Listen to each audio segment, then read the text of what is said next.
Hi guys, welcome to Razon.com. This is Mohit Soni. Right in front of you is the Renault Triber and we are driving the AMT. This is the BS6 version.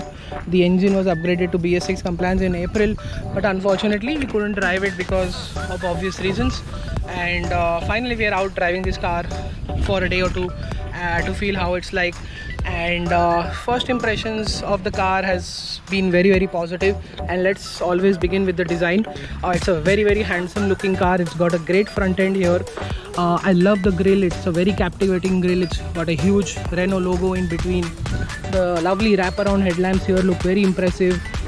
These are the DRLs here, and these are 15-inch what you will think is alloy wheels, but they are actually wheel caps.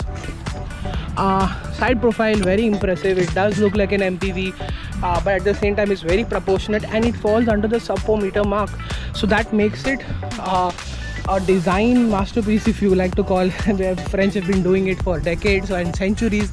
They've done it with the Triber here as well. I think it's a very good looking MPV in this segment. Love the Triber badging here, along with a big fat logo. That's the EZR, that means this is the AMT, and that's the energy engine, which we'll speak about in a bit. Those are the tail lamps reminding us of the discontinued Logi. But you can also see that I'll start explaining the features list also, because as you can see here there's a rear view camera which is very impressive in terms of quality and display, and that is the even bigger highlight. This is a sub 4 meter car with 2 seats at the back. You can put them down like this. You've got seat belts for them, and then you can remove the seat entirely like this, and you can create, once you remove these 2 seats, you will create 625 liters of space. I think that's a new benchmark by a tremendous margin in a sub 4 meter car. With the seat stuff, of course, you're barely getting 100 liters, but if you don't, you obviously don't need it on a daily basis until unless you're a fleet driver.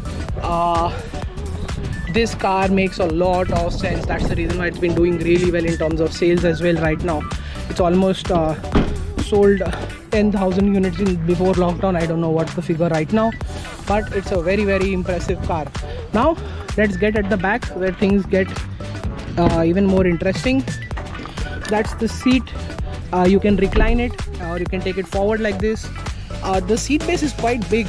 This should be good for kids and small adults, but if you want to liberate some space for them, as you can see, you will have to do it like this, then sit here and adjust the seat for them. You will still have decent space here. I think I can sit like this for some time, not long, but take the seat like this at the back and see there is good knee room, ample amount of leg room here below. You can see there's a lot of space. Headroom is quite generous as well, because the way it's been carved out here, as you can see, it's specifically done for the rear seat guys here. And yeah, you can adjust the seats like this. The headrests are adjustable at the back, not adjustable at the front. It's the key, that's the place where you keep it. I'll let you know more about this in a bit. You've got AC vents here, and yeah, there's a good amount of space here. It feels very nice to be sitting here, because it does not feel claustrophobic, and thanks to this huge glass area here. Now let's go to the back, and before that I like to tell you that there are AC vents here as well to keep the rear passengers cool, and even those seats get adjustable headrests. I think that's a bit odd that the front seats don't get it and the rear seats do. So before I get into the cockpit, and as you can see, the moment I walked away from the car, it locked itself, and the moment I get in front of it, it opens up. I think that's a premium car feature that is Renault has incorporated here. It's definitely a very good, one of the many feel good factors that is associated with the Triber. This is clearly one of them. Let me explain you more. That is the instrument cluster. Let's start up the car. Foot on the brake, starts the car. Everything starts up. The engine starts up a little late. I think I would prefer the engine to start up as early as possible. That's the digital cluster. You get that kind of information on offer here. 2 trip meters, distance to empty, odo, and a gear shift indicator, and everything looks pretty good here. I think it looks a little toyish in terms of fonts and design, but it still feels good to me because it's a digital cluster and it brings something new to the table. You can see piano black finish here, all 4 power windows, very impressive. What you also get in terms of feel good factors are these toggle switches. So the first time I've seen toggle switches in a sub 4 meter car, which is also priced extremely well. This is definitely a feel good factor. It does feel good to touch, it doesn't feel flimsy, it feels just right. That's the hazard light button, and that's the rear defogger. We've been using that since it's been raining. The start stop button here, there is a USB and aux port here.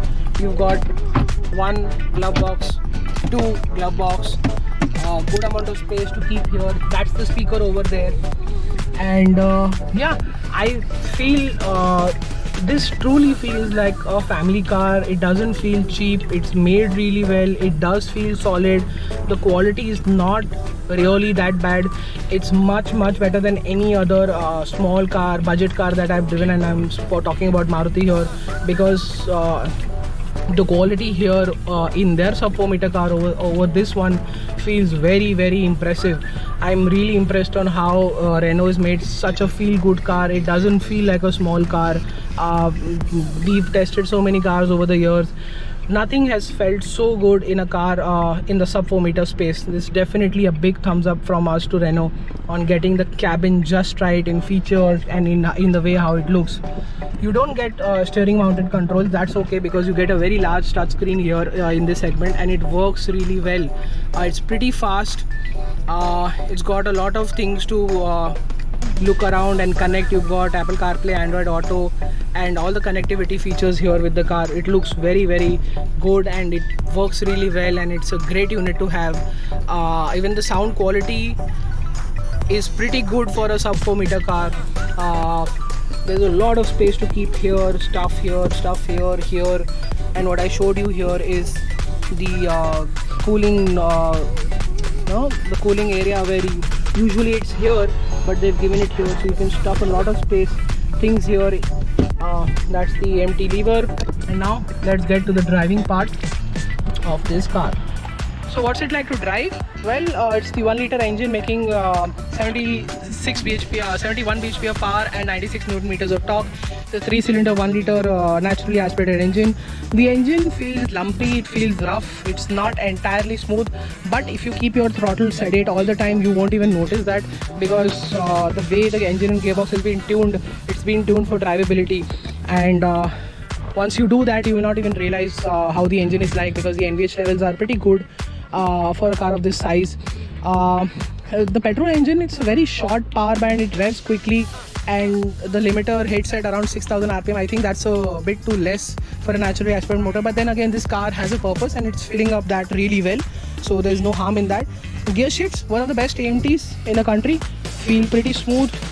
They are very responsive to downshift, urgent downshifts as well. The moment you put your foot down, there's almost immediate response. There is not a huge lag in between, so you can live with that. Fuel economy, it's a claimed 18 kilometers per liter. You can expect 10 to 12 in the city and 15-16 on the highway, or maybe you can reach the claim mark as well, because if you drive below the 100 kilometer an hour mark. In terms of handling, it's a Renault, so it's very impressive, feels very stable, ride quality is very impressive, highway stability is very good, brakes and tires inspire confidence, and body roll is bare minimum. That's the reason why it drives really well, and that's why I told you how it drives really well. It's a very good safe feeling car. You get 4 airbags, the headlights work really well, and it's a nice, we spent time on the highway at the night, and this car did feel confidence inspiring. Like I said earlier, overall I think there is a lot of feel good factor to this car. It feels really well made, there's a lot of thought into it, and it's executed really well as well. The Renault Triber is definitely our choice in this segment if you're considering a sub 4 meter car between the 6.5-10 lakh mark, because you're getting 2 seats at the back, a 625 liters boot space if you're not using those seats, and the AMT and the manual gearboxes work really well. So you can choose whatever you like. I prefer you go to the with the AMT because that is also something to look forward to because it works really well. And the value for money price tag makes it it's already made it a winner. The sales charts are on fire for Renault. The driver is doing extremely well after the Kwid. They have a second product that is doing really well in the country, and that shows that Renault's commitment for India and making unique quirky products just for the Indian market does not is not limited to just one or two manufacturers. Renault can actually do a good job when it comes to getting small cars right.